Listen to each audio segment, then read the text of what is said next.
آج سے چند روز پہلے کی بات ہے، میں ایک الیکٹرانکس کی شاپ پر بیٹھا تھا تو وہاں ایک نوجوان لڑکی آئی۔ وہ کسی ٹیپ ریکارڈر کی تلاش میں تھی۔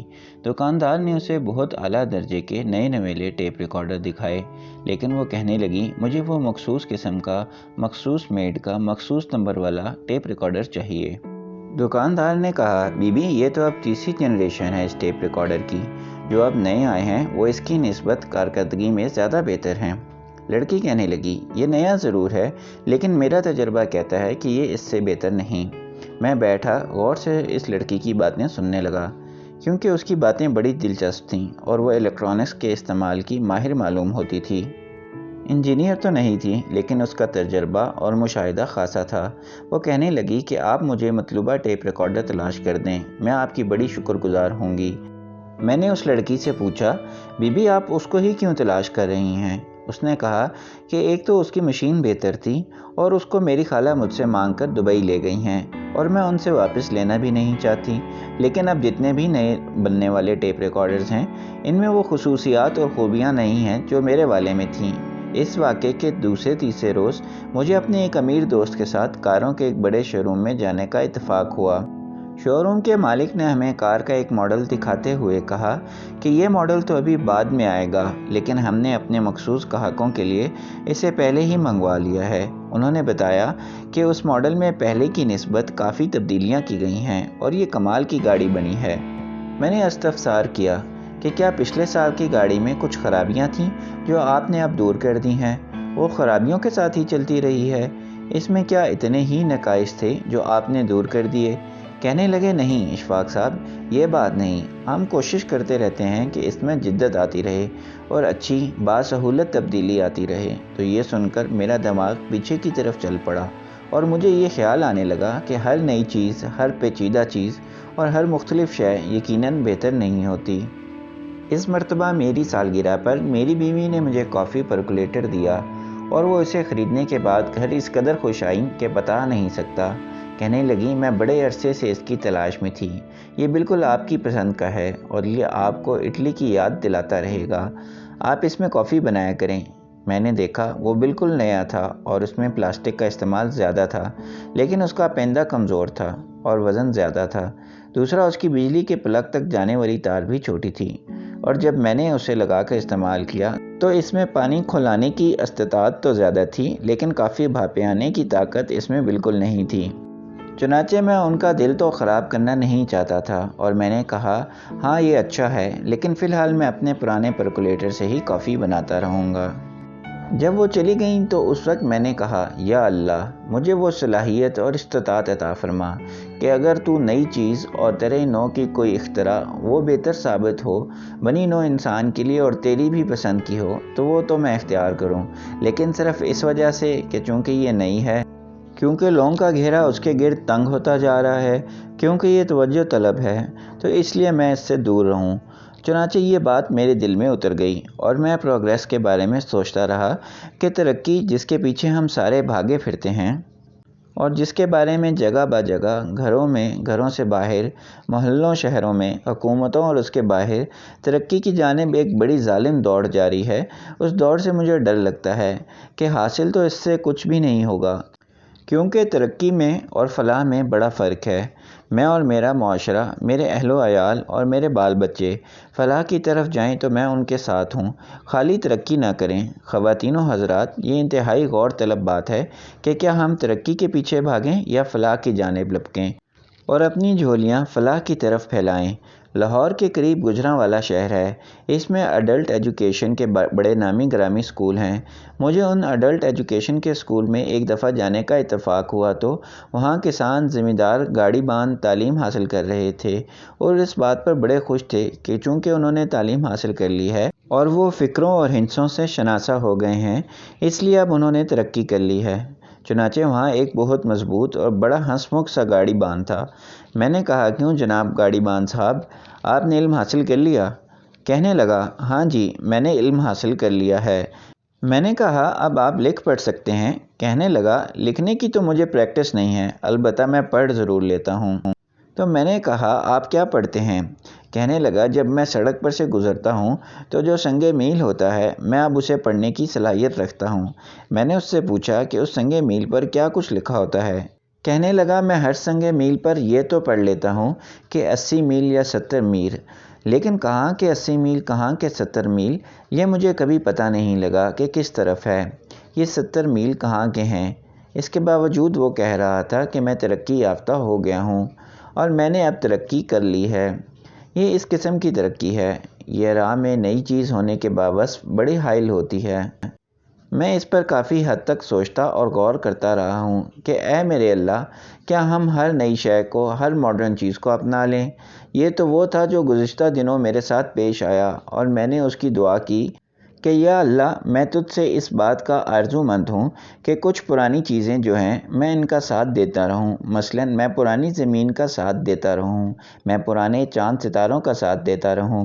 اے اللہ، میں اپنے پرانے دین کے ساتھ وابستہ رہوں، اور یا اللہ، میری بیوی سے جو 38 سال پرانی شادی ہے، میری آرزو ہے کہ وہ بھی پرانی ہی رہے اور اسی طرح چلتی رہے۔ مجھے معلوم ہے کہ میرے دوست اور میرے جاننے والے مجھ پر ضرور ہنسیں گے اور مجھے ایک دقیانوس انسان سمجھیں گے اور میرا مذاق ٹھٹے اڑائیں گے اور مجھے بہت فنڈامنٹلسٹ سمجھیں گے، بنیاد پرست خیال کریں گے، لیکن میں کوشش کر کے، جرأت کر کے بہت ساری چیزوں کے ساتھ وابستہ رہتا ہوں، انہیں چاہتا ہوں، اور کئی نئی چیزیں جو میری زندگی میں داخل ہو کر میرے پہلوؤں سے ہو کر گزر رہی ہیں، ان میں جو ٹھیک ہے، جو مناسب ہے، جو مجھے فلاح کی طرف لے جاتی ہوں، میں ان کی طرف مائل ہونا چاہتا ہوں، اور مجھے یہ یقین ہے کہ خدا میری دعا یقیناً قبول کر لے گا۔ جہاں تک تبدیلی کا تعلق ہے تو اس حوالے سے اگر آپ غور کریں تو ایسی کوئی تبدیلی آئی ہی نہیں ہے، یہ آتی نہیں جیسی کہ آنی چاہیے۔ اگر آپ تاریخ کے طالب علم ہیں بھی تو یقیناً آپ تاریخ کے بارے میں بہت کچھ جانتے ہیں۔ آپ نے ضرور پڑھا ہوگا یا کسی داستان گو سے یہ کہانی سنی ہوگی کہ پرانے زمانے میں جب شکاری جنگل میں جاتے تھے اور شکار کرتے تھے کسی ہرن، نیل گائے کا یا کسی خونخوار جانور کا، تو وہ ڈھول تاشے بجاتے تھے اور اونچی اونچی گھنی فصلوں میں نیچے ہو کر چھپ کر اپنے ڈھول اور تاشے کا دائرہ تنگ کرتے جاتے تھے، اور اس دائرے کے اندر شکار گھبرا کر، بے چین ہو کر، تنگ آ کر بھاگنے کی کوشش میں پکڑا جاتا تھا اور دبوچ لیا جاتا تھا۔ ان کا یہ شکار کرنے کا ایک طریقہ تھا۔ ہاتھی سے لے کر خرگوش تک اسی طرح شکار کیا جاتا تھا۔ یہ طریقہ چلتا رہا اور وقت گزرتا رہا۔ خواتین و حضرات، بڑی عجیب و غریب باتیں میرے سامنے آ جاتی ہیں اور میں پریشان بھی ہو جاتا ہوں، لیکن شکر ہے کہ میں انہیں آپ کے ساتھ شیئر بھی کر سکتا ہوں۔ میرے ساتھ ایک واقعہ ہوا ہے کہ میں نے سینما میں ٹی وی پر اور باہر دیواروں پر کچھ اشتہار دیکھے۔ کچھ اشتہار متحرک تھے اور کچھ ساکن، کچھ بڑے بڑے اور کچھ چھوٹے چھوٹے تھے، اور میں کھڑا ہو کر ان کو غور سے دیکھنے لگا کہ یہ پرانی شکار پکڑنے کی جو رسم ہے وہ ابھی تک معدوم نہیں ہوئی، ویسی کی ویسی ہی چل رہی ہے۔ پہلے ڈھول تاشے بجا کر، شور مچا کر، رولا ڈال کر شکاری اپنے شکار کو گھیرتے تھے اور پھر اس کو دبوچ لیتے تھے۔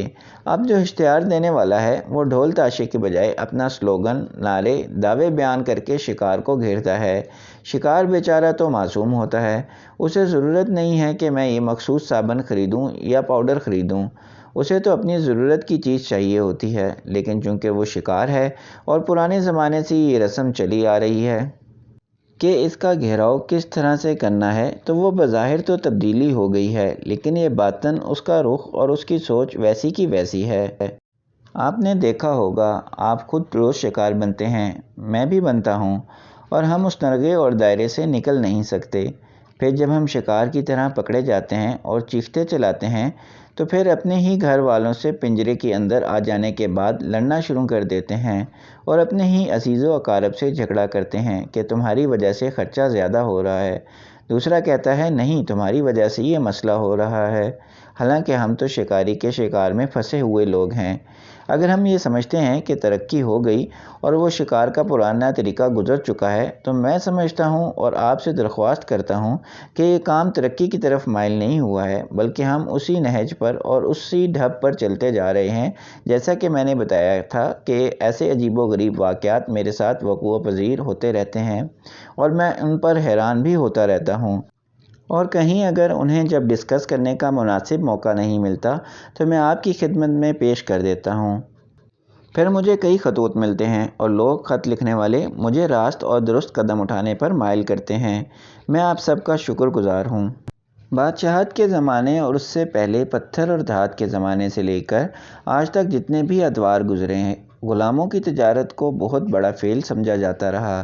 لوگ غلام لے کر جہازوں میں پھرتے تھے، انہیں بالآخر فروخت کر کے اپنے پیسے کھڑے کر کر چلے جاتے تھے، اور اس سے بڑا اور کیا دکھ ہوگا کہ انسان بکتے تھے اور کہاں کہاں سے آ کر بکتے تھے، اور وہ اپنے نئے مالکوں کے پاس کیسے رہ جاتے تھے۔ یہ ایک بڑی دردناک کہانی ہے کہ مہاجروں کی حکومت میں داسیاں بکتی تھیں جو مندروں میں ناچ اور پوجا پاٹ کرتی تھیں۔ یہ داسیاں دور دراز سے چل کر آتی تھیں، انہیں زیادہ تر مندروں میں رکھا جاتا تھا۔ کپل وستو کے راجا شدھوودن کا بیٹا سدھارتھ، جو اپنے باپ کو بہت ہی پیارا تھا اور وہ بعد میں مہاتما بدھ کے نام سے مشہور ہوا، اس کا دل لگانے کے لیے اس کے باپ نے 1000 لونڈیاں خرید کر محل میں رکھی تھیں تاکہ صاحبزادے کو دکھ، غم، بیماری، بڑھاپے اور موت سے آشنائی نہ ہو۔ یہ لونڈیاں شہزادے کا دل بہلاتی تھیں اور یہ رسم پہلے سے چلتی آ رہی تھی، حتیٰ کہ ایک وقت ایسا بھی آیا، اور اس بات کی تاریخ گواہ ہے کہ ایک جلیل القدر پیغمبر اور ان کے والد بھی پیغمبر تھے، وہ دنیا کے حسین ترین شخص تھے، وہ بھی بک گئے۔ میں یہ حضرت یوسف علیہ السلام کی بات کر رہا ہوں، ان کی بھی باقاعدہ بولی لگی تھی۔ یہ دردناک کہانیاں چلتی آ رہی ہیں اور ایسے واقعات مسلسل ہوتے رہے ہیں۔ حضرت عیسیٰ علیہ السلام، حضرت موسیٰ علیہ السلام کے زمانے میں غلامی کا دور اور رسم بھی تھی۔ غلامی اور انسانی تجارت کے خلاف سب سے پہلی آواز جو اٹھی وہ نبی کریم صلی اللہ علیہ وآلہ وسلم کی تھی۔ آپ صلی اللہ علیہ وآلہ وسلم نے فرمایا کہ یہ نہایت قبیح رسم ہے، چلتی تو زمانوں سے آ رہی ہے اور اسے پورا کا پورا روکنا بہت مشکل ہو جائے گا، لیکن میں درخواست کرتا ہوں کہ جب بھی موقع ملے تو چلو اپنے 100 غلاموں میں سے کسی ایک غلام کو رہا کر دیا کرو، اللہ تمہارے لیے آسانیاں پیدا کرے گا۔ پھر جب کسی سے کوئی کبیرہ گناہ سرزد ہو جاتا تو آپ صلی اللہ علیہ وآلہ وسلم فرماتے کہ سب گناہ معاف ہو جائیں گے اگر تم یہ غلام آزاد کر دو۔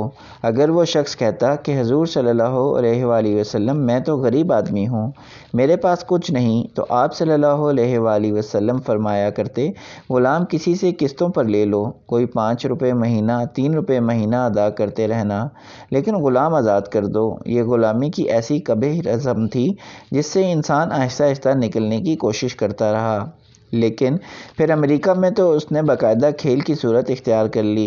افریقہ سے غلاموں کے جہاز بھر کر لائے جاتے تھے اور ان افریقی لوگوں کو امریکہ کے شہروں میں فروخت کر دیا جاتا تھا۔ آپ نے 7 قسطوں میں چلنے والی فلم روٹس تو دیکھی ہی ہوگی، اس کو دیکھ کر پتہ چلتا ہے کہ گورے کس طریقے سے، کیسے ظلم و ستم کے ساتھ کالے غلاموں کو لا کر منڈیوں میں فروخت کرتے تھے۔ چند دن پہلے کی بات ہے، یہ دکھ جو ذہن کے ایک خانے میں موجود ہے، اسے لے کر میں چلتا رہتا تھا، جیسا کہ آپ بھی چلتے رہتے ہیں۔ تو مجھے ایک انٹرویو کمیٹی میں بطور سبجیکٹ ایکسپرٹ رکھا گیا، میں وہاں چلا گیا۔ اس کمیٹی میں کل 8 افراد تھے، وہ 8 افراد کا پینل تھا جس میں خواتین اور مرد بھی تھے، اور وہاں ایک ایک کر کے کینڈیڈیٹ آ رہے تھے اور ہم ان سے سوال کرتے تھے۔ براڈ کاسٹنگ اور لکھنے لکھانے کے حوالے سے سوال پوچھنا میرے ذمے تھا، اور وہ بہت بڑا انٹرویو ہر ایک سے لیا جا رہا تھا۔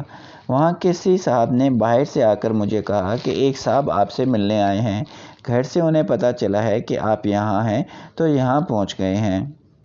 میں اپنے دیگر کمیٹی کے ارکان سے اجازت لے کر اور معذرت کر کے باہر آ گیا کہ براہ کرم ذرا دیر کے لیے اس انٹرویو کے سلسلے کو روک لیا جائے۔ میں ہال میں اس صاحب سے ملنے کے لیے گیا، وہاں صاحب ملے، بات ہوئی اور وہ چلے گئے، لیکن میں تھوڑی دیر کے لیے ہال میں ان امیدواروں کو دیکھنے لگا جو بڑی بے چینی کی حالت میں اپنی باری آنے کا انتظار کر رہے تھے، اور جو باری بھگتا کے باہر نکلتا تھا اس سے بار بار پوچھتے تھے کہ تم سے اندر کیا پوچھا گیا ہے اور کس کس قسم کے سوال ہوئے ہیں، اور ان باہر بیٹھے امیدواروں کے چہروں پر تردد اور بے چینی اور اضطراب عیاں تھا۔